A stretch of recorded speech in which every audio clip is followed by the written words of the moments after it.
Olá, tudo bem? Gravando 3. Ô pessoal,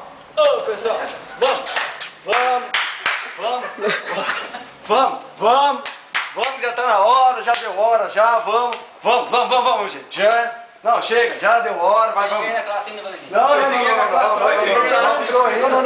Vamos. Senta aqui, Valentim, O professor não tá na sala. Vamos, não, essa jaqueta de couro, Valentim.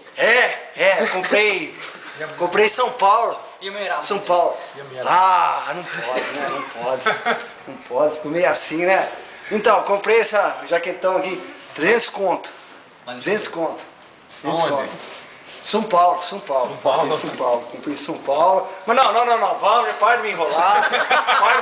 Vai, vamos pra trás direitinho, vai que senão o Celhão come meu couro depois. Vamos pra casa. Ô, cambada aí. Vamos no boteco, lá. Não, gente, vamos pra casa.